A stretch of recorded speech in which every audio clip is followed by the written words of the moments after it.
Dr. Wales. Can you walk us a little bit through the philosophy behind WAUSM's curriculum? We took the best of knowledge in medical education and decided that what we wanted, I'm kind of embarrassed to admit that medical school used to be, you would gorge on information and purge, right? So and I bet everybody on this call has done this, and you probably did it well, or you wouldn't be going into medical school. So, and you might imagine let's imagine you've taken an anatomy course, right?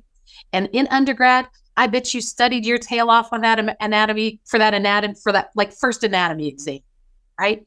And you probably got an A, or you wouldn't be again in this room. But if I were to give you that same anatomy test today, you might not do so well, because I bet you gorged and purged, right? So we did not want to create a curriculum like that because, and this is really important, medical knowledge doubles about every 73 days. Like in 1950, it doubled in every 50 years, but it's just going faster and faster. So right now, medical knowledge doubles every 73 days. And we know about half of what we teach you will be obsolete during your practice as a physician. We just don't know which half, or we wouldn't teach it, right? So we knew that this old model of gorging and purging, that is not the model you need to adopt if information is changing so quickly. Rather, you need to be able to understand contextually what's going on. So we have a very integrated curriculum. And instead of those old courses like biochemistry, microbiology, pharmacology, where you learn something. So learning is like planting a hook in your brain, right? So we plant the biochemistry hook, and we plant the pharmacology hook, and we plant the microbiology hook, and we hang little bits of, little facts on each of those hooks. And pretty soon you'd have these tendrils, right?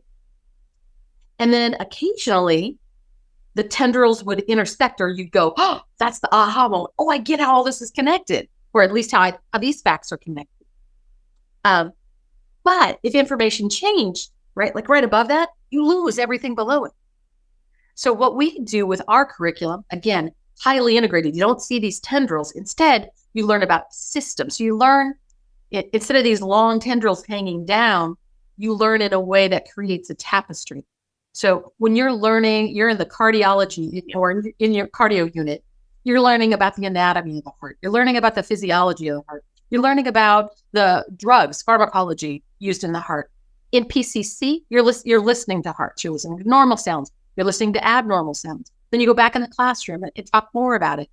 And we do that so that you, again, don't have these long tendrils where you lose information, but rather you learn this way. So you create this tapestry. And so then when information changes, you might have a little hole in there, but contextually, you understand what's going on. You don't lose everything below those facts that you've memorized. So we intentionally created a curriculum that is highly integrated, very contextual, so students understand what's going on.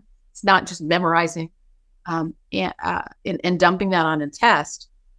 And we believe that studying in that way helps you do a couple of things. It helps you actually retain the information so that you're not then studying again for all of those concepts when you're working on step one. Then you're actually integrating clinical information, lots of other things. So you learn it, you understand it, you're able to add more pieces of information as data becomes more relevant and take pieces away.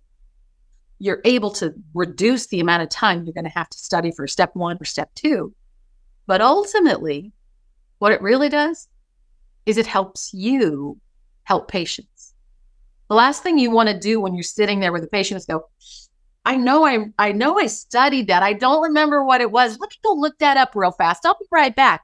You don't want that to happen. So we designed it. That was the philosophy behind the curriculum. Each of our semesters is broken into units. So we have cardio and then respiratory and renal, for example, in semester 2. I'll use that. And we actually use an active learning module, or in many times a flipped classroom. So every session that you're going into has some pre-work. And that may be watching a video or doing a short reading, or maybe looking at a voiceover PowerPoint.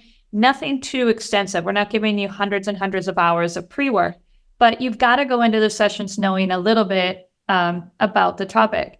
And then the sessions can be working on questions or cases, and probably maybe a little didactic, maybe some other think, pair, share.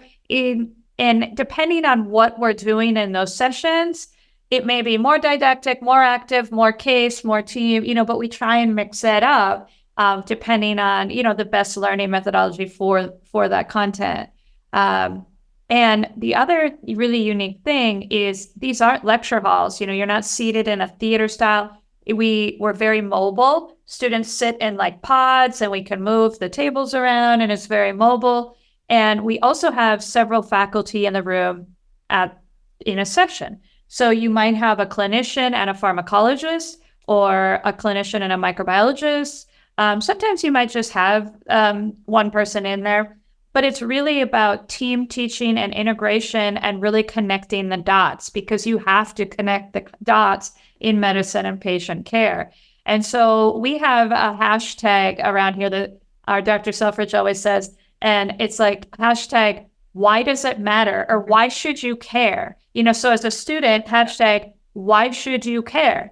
And so we are teaching to the relevance that it matters to a physician. You're not coming here to get a PhD in anatomy or biochemistry. You're coming here to be a physician. So we say hashtag, why should you care? And we tell our faculty, do the best you can to make it sticky. We learn by stories, we learn by cases, we learn by, things that are significant. So we try and really make it sticky and applicable. And we use that sort of hashtag, why should you care about this? Why should this matter to a patient?